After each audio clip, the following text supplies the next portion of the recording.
Praise God, purihin po ang Panginoon. Muli po ay isang pinagpalang araw po sa ating lahat. At saan man po kayong panig ng ating bansang Pilipinas and even in different countries or worldwide ay ako po'y bumabati sa inyo ng isang pinagpalang araw. At muli po, ito po si Pastor Ron Yepes at ako po ay nagagalak sa inyo pong walang sawa na pagsubaybay at pagsuporta sa ating pong YouTube channel at doon po sa mga ngayon pa lamang po naka-tune in sa ating pong programa ay welcome po kayo sa ating pong programa sa ating pong YouTube channel Ron Yepes at ito po ang ating pong mga content dito ay mga word of inspiration, word of God, mga word of encouragement para po patuloy na tayo po ay ma-uplift ang ating pong belief and or faith sa ating pong Panginoong Jesus. Sige po.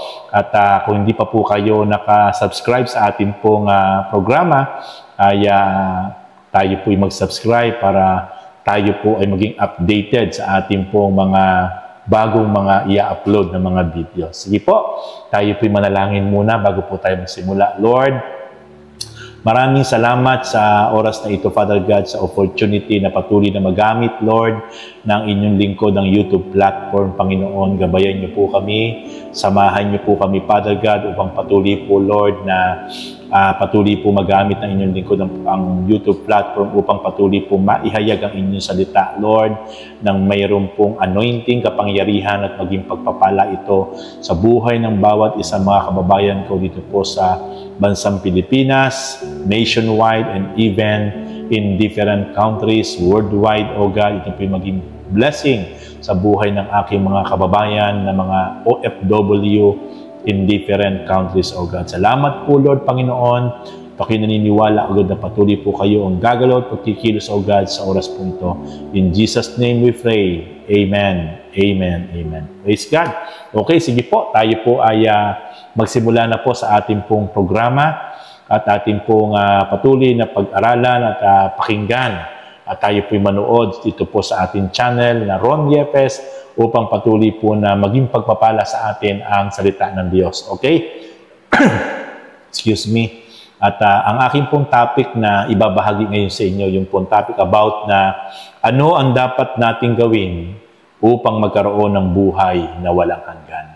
Actually po yung topic na ito po yung tanong ng isang lalaking napakayaman, ng isang binata na napakayaman na lumapit sa ating Panginoon. Na siya po ay talagang napakamasunurin. Talagang ipinamumuhay niya talaga ang kautusan, ang salita ng Diyos. At isang araw po ay nakita niya ng personal ang ating Panginoong Jesus during that time.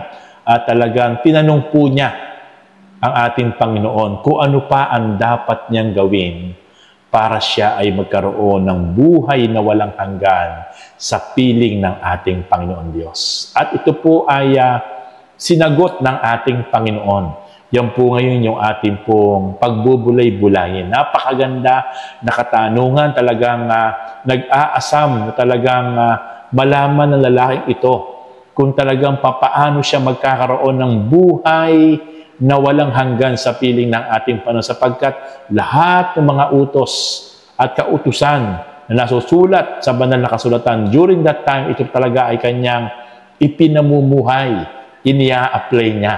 At gusto niya talagang makasiguro kung papaano talaga magkakaroon ng buhay na walang hanggan, hindi doon sa kapahamakan, kundi sa piling ng ating Panginoon. Okay? Ating pong puntahan yung pong aklat ng Marcos, Kapitulo 10, talatang 17 hanggang 31. Dito po natin mababasa yung pong tagpong ito na kung saan yung binatang ito na lalaki ay talagang nagtanong at lumapit sa ating Panginoon. Sige po, ating pong basahin sa oras na ito.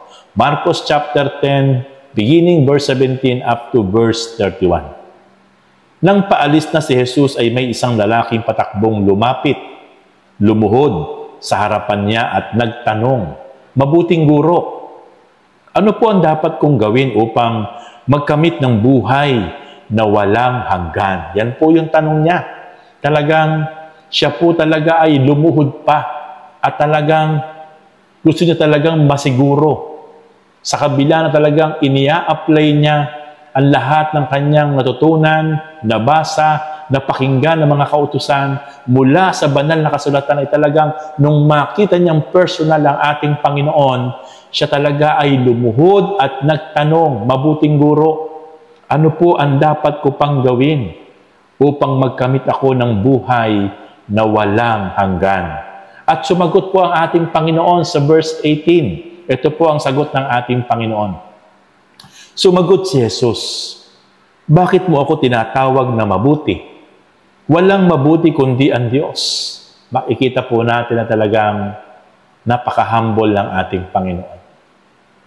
Para sa Kanya, walang mabuti. Walang kaisa-isang mabuti kundi ang Kanyang Ama. Kahit siya ay napakabuti niya, sinacrifice niya yung Kanyang sarili, naglingkod siya, sumunod siya sa Kanyang Ama. Pero sabi niya, ba't tinatawag mo akong mabuti? Walang ibang mabuti kundi ang ating Amang Diyos. Sabi ng ating Panginoon Kristo doon sa lalaki. At sabi pa ng ating Panginoon, alam mo ang mga utos, sabi ng ating Panginoon sa verse 19. Huwag kang papatay, huwag kang mangangalunya, huwag kang magnanakaw, huwag kang magsisinungaling sa iyong pagsaksi. Huwag kang mandadaya. Igalang mo ang iyong ama at ina. Ito po yung mga kautusan na binanggit ng ating Panginoon na kailangan sundin ng lalaking mayaman. At sabi po sa verse 20, Guro, sabi po ng lalaki, ang lahat po ng iyay tinutupad ko na mula pa sa aking pagkabata. Ito po yung tugon ng lalaking nagtatanong sa ating Panginoon. At sa verse 21, magiliw siyang tinitigan ni Jesus at sinabi sa kanya, isang bagay pa ang kulang sa iyo. Humayo ka. Ipagbili mo ang iyong ari-arian at ipamigay sa mga dukha ang pinagbilhan at magkakaroon ka ng kayamanan sa langit. Katapos bumalik ka at sumunod sa akin. Namanglawang lalaki nang marinig ito at nalungkot na umalis sapagkat siya'y napakayaman. Makikita po natin may dalawang ipinagagawa ang ating Panginoon sa lalaki. Na matapos sabihin niya na hindi siya nangangalunya, hindi siya nagnanakaw, hindi siya nagsisinungaling sa kanyang pagsaksi, hindi siya nandadaya. Matapos siya mapakinggan ito mula sa ating Panginoon na ito yung dapat niyang gawin, pero ang sagot niya, Guro, mula pa po sa pagkabata, yan po ay ginagawa ko na at magpahanggang ngayon. At siya po ay tinitigan ng ating Panginoon at sinabi sa kanya, kung gayon, humayo ka, ipagbili mo ang iyong mga ari-arian at ang iyong pinagbilhan ay ipamigay mo sa mga tukha. At pagkatapos nung bumalik ka sa akin at ikaw ay sumunod sa akin. Pero makikita po natin, labis po nalungkot yung lalaki sapagkat siya po ay napakayaman. Doon pa lang po sa una na pinapagawa sa kanya ay hindi po niya nagawa sapagkat napakayaman po niya. Kaya sabi po ng Panginoon sa verse 23, tiningnan ni Jesus sa mga paligid, nasa paligid niya at sinabi sa kanyang mga alagad, napakahirap mapabilang ang mayayaman sa mga pinaghaharian ng Diyos. Bakit ito po'y nasabi ng ating Panginoon? Na napakahirap mapabilang ang mga taong mayayaman sa mga pinaghaharian ng Diyos. Alam niyo po kasi mga kapatid, hindi naman po lahat ng mayaman ay ganito. Pero, majority po ng mga taong mayayaman ay talagang nakapokus po ang puso at isip sa kanilang kayamanan. Kung paanong mamimaintain, kung paanong palalakihin pa, at kung paanong padadamihin pa. At nawawalan na po ng panahon sa tunay na kalooban at pagsunod sa Diyos. At nakalimutan na po kung bakit siya pinagpala at ibiniles at pinayaman ng Diyos. Kung ano po talaga ang tunay na purpose ng Diyos, kung bakit siya pinagkatiwalaan ng napakalaking kayamanan. Kaya nasabi po ng ating Panginoon, napakahirap na mapabilang sa mga pinaghaharian ng Diyos ang mga taong mayayaman. At tulad po ng lalaki pong ito, napakasugid, napakamasunurin, pero nung ipinabebenta sa kanya ng Panginoon yung kanyang kayamanan, ipinabebenta at ipinagbibili. At ang lahat ng pagbibilhan, sabi ng Panginoon, ipamigay mo sa mga dukha. At pagkatapos, bumalik ka at sumunod sa akin.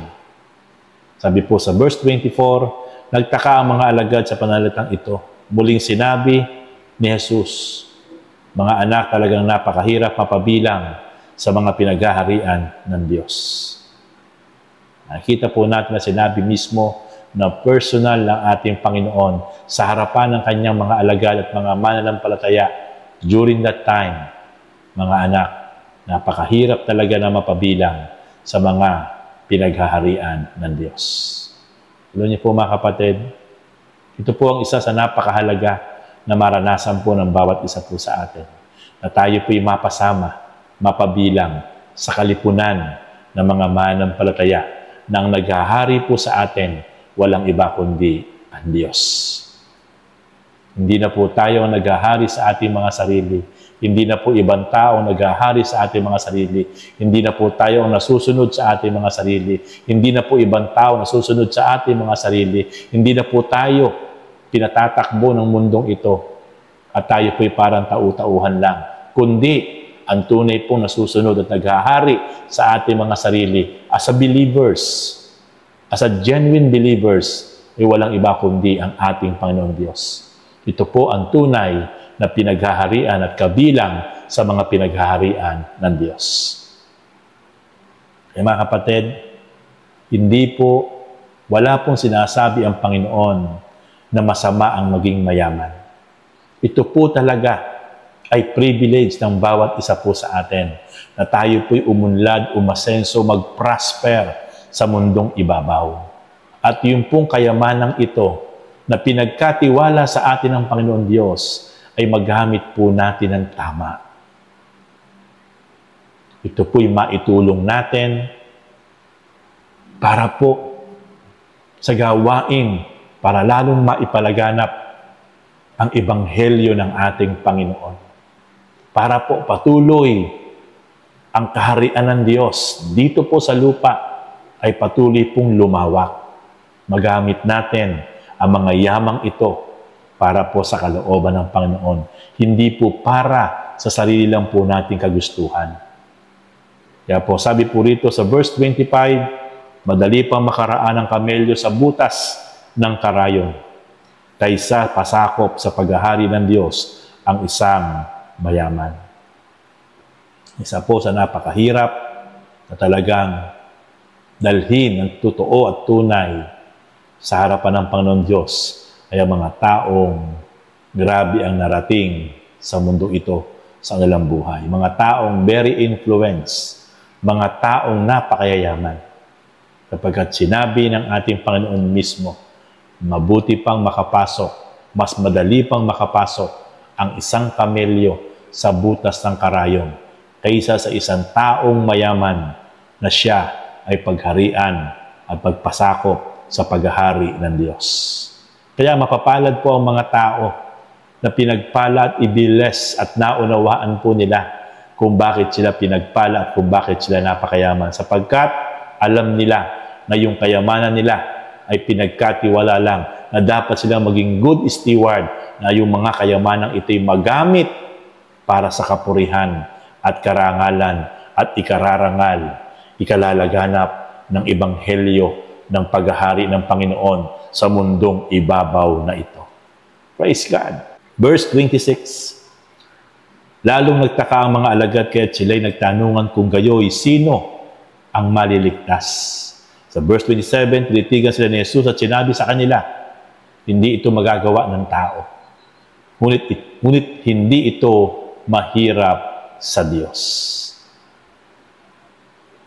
Alam niyo mga kapatid, ang maligtas at pagharian ng Diyos ay hindi po ito pinagtatrabahuhan.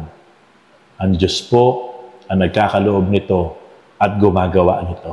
Kaya sinabi po ng Panginoon sa aklat po ng mabuting balita na hindi ito magagawa ng tao, ngunit ito'y magagawa ng Diyos. Verse 28, at nagsalita si Pedro, tingnan po ninyo, iniwan po namin ang lahat at kami sumunod sa inyo. Sabi ng Panginoon sa verse 29, sinabi ni Jesus, tandaan niyo ito. Ang sino mang mag-iwan ng bahay o mga kapatid, ina, ama at mga anak, mga lupa dahil sa akin at sa mabuting balita, ay tatanggap na makasandaang ibayo sa buhay na ito. Makasandaang ibayo sa buhay na ito at mga bahay, mga kapatid, mga ina, mga anak, at mga lupa, ngunit may kalakip na pag-uusig. At sa kabilang buhay ay magkakaroon ng buhay na walang hanggan. Ngunit maraming nauuna na magiging huli at maraming nauhuli na magiging una. So makikita po ating mga kapatid, sa ating buhay, pinariority natin ang pagsunod sa Panginoon. Sinacrifice natin ang maraming bagay at inuna natin ang pagsunod sa mabuting balita, pagsunod sa kalooban ng ating Panginoon. Makasa 100 ibayo ang gantimpala na ibabalik sa atin ng Panginoon. At sabi ng Panginoon, maraming nauuna na mauhuli at maraming nauhuli na mauuna. Ano po ang ibig sabihin nito? Sapagkat ang ibig sabihin ng Panginoon, hindi yan nadadaan sa tagal at dami mong nagawa sa Panginoon. Ang mahalaga sa harapan ng Diyos, kahit ikaw ay ngayon lang nakakilala, kahit ikaw ay ngayon lang tumanggap sa ating Panginoon, pero ikaw ay tunay na naging tapat, tunay na sumunod sa kalooban ng ating Panginoon. Tunay na talagang nag-dedicate ng buhay. Ano mang meron ka, ano mang narating mo sa buhay, ano man ang na-achieve mo sa buhay, ano man ang pinagkatiwala sa atin ng Panginoon, handa natin lahat yan gamitin for the glory of our Lord. Yan yung mga nahuli na po pwedeng mas mauna, sapagkat tayo naging mabuti at tapat na mga anak at lingkod ng ating Panginoon. Kapatid, yan po yung mensahe muli sa araw na ito kung ano ang dapat nating gawin upang magkaroon ng buhay na walang hanggan. Kapatid, anuman ang meron ka, anuman ang mga bagay na ipinagkatiwala sa iyo ng Diyos, anuman ang mga kayamanan, talento, karunungan, kalusugan, kalakasan, o anumang meron ka, in and out of your life, kapatid, i-treasure mo lahat yan. Gamitin mo lahat yan. Hindi para sa pansariling kagustuhan, kundi para sa ikasisiya, ikagagalak ng ating Panginoon. Para sa Kanya at para sa Kanya, anumang bagay na meron tayo. Yan ang maghahatid sa atin sa isang buhay na ganap at kasiyasiya, eternal life, forever and ever and ever and ever. Praise God! Salamat sa Panginoon sa oras na ito. Kung tinapos mo kapatid, ang programang ito, napakapalad mo.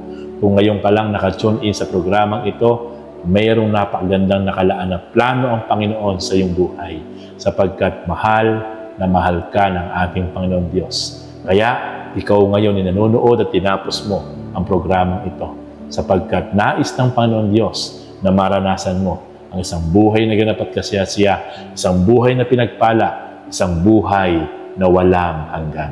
Sige kapatid, tayo ay manalangin.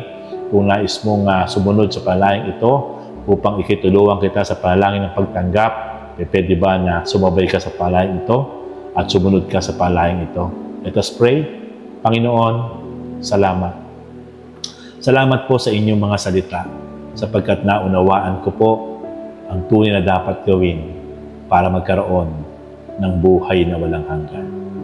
Kaya po sa oras na ito, Amang Banal, sa pangalan po ng Panginoong Hesus, ako po ay humihingi ng tawad, sumusuko sa inyo. At Lord, patawarin niyo po ako sa lahat-lahat ng aking mga nagawang kasalanan, minanang kasalanan, at patuloy na nagagawang kasalanan. Inaamin ko po ang aking karumihan ng aking kasalanan. Humihingi po ako ng tawad.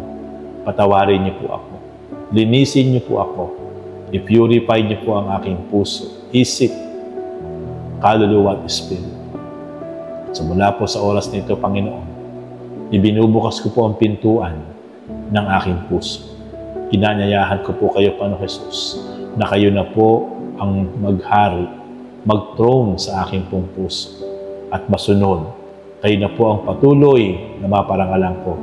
Kayo na po ang Panginoon ko na susundin at pagtitiwalaan habang buhay. Salamat po, Panginoon Hesus, sa kaligtasan. Ako na lang po mananalangin, Lord, salamat sa mga kapatid na ngayon ay tumanggap at nanalig at sumabay sa panalangin ito. Salamat po, hindi ko po nalangin na patuloy niyo po silang gabay at samahan, O God, patnubayan. Patuloy niyo pong bigyan pa ng malalim na pundasyon ng pananampalataya. Gamitin niyo po ang programang ito, Panginoon, ng Ron Yepes YouTube channel upang patuloy po, Lord, sila ay ma-equip, ma-mold, Panginoon, kanilang pananampalataya at relasyon sa inyo, Father God. Patuloy po, palalimin niyo po, palaguin ang kanilang pong pananampalataya. Tigit sa lahat, Lord, gamitin niyo po sila mightily, powerfully, upang sila po ang buhay nila, kanilang mga mahal sa buhay, pamilya, kaibigan, ay maakit po nila at magpatuloy pong sumunod, maglingkod sa inyo, sumamba, at patuloy po, Lord, kayo lang ang maparangalan po lahat ng mga buhay. Salamat po. Ito po ang aking dalangin in Jesus' name. Amen and amen. Kapatid, kung meron kang sakit karamdaman sa oras nito, nais kitang ipag-pray, meron kang problema at pagsubok na pinagdadaan, anuman yan, sige, pumikit ka at ipatong mo ang iyong kanang kamay sa parte ng iyong katawan na may sakit. Tayo dudulog sa Panginoon upang patuloy na hilingin ang miracle kagalingan mula sa pangalan po ng ating Panginoon na may pananampalataya. Let us pray. Panginoon Jesus, nakita niyo po ngayon ang aking mga kapatid na ito, nasaan man silang dako ng bansang Pilipinas o nasaan man silang dako ng mundo in different countries worldwide. Lord, i-touch niyo po sila, Amang Banal, sa pangalan po ng Panginoon Jesus. Tunay nga po, Lord, maranasan po nila, Panginoon God, Lord, ang healing at miracle, O God, right on the spot. In the name of Jesus Christ, Lord, Panginoon, hindi ko po nalangin, Lord, na lusawin niyo po ang lahat ng uri ng bukol, sakit, karamdaman, cancer, Lord God, out in Jesus' name. Anumang uri ng sakit, karamdaman sa oras nito, Lord God, ay aking pong pinalalaya sa makapangyarihang pangalan ng Panginoong Jesus by the power of the Holy Spirit. And then, Lord, I declare and I proclaim in the name of Jesus Christ, the Son of the living God, na patuloy ang kagalingan ay dadaloy at mararanasan ng bawat isa po ngayon na nananampalataya at nananalig at sumusunod sa panalangin ito. In the name of Jesus Christ, amen and amen. I speak healing upon healing. I speak miracle upon miracle, so God, sa lahat na nananampalataya at nanalig, Panginoon, sa inyong banal na pangalan, Panginoon Kristo, the Son of the living God. Salamat po, Lord, muli. Ito po ang aming panalangin pa. Salamat sa pangalan po ng Panginoon Jesus. Amen and amen.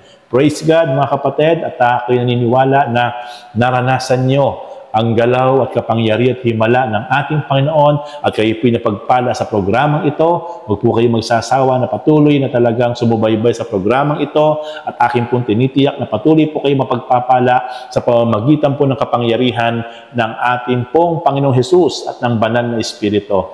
At sa mga ngayon lang po, mga naka-tune in, ay akin po kayong ini-encourage na mag-subscribe para po kayo updated sa ating po mga bago pang i-upload at pakihit na rin po yung notification bell para po kayo ma-notify kapag po meron tayong mga bagong mga upload ng mga videos. And then, pakishare nyo rin po ang ating po mga videos para po mas marami pa na ating mga kaibigan, mahal sa buhay, kamag-anak, at mga kapwa ang maabot po ng programang ito upang maranasan din po nila ang pagpapalang nararanasan po ninyo. Salamat po, Lord. At muli, mga kapatid, God richly bless you. Praise God.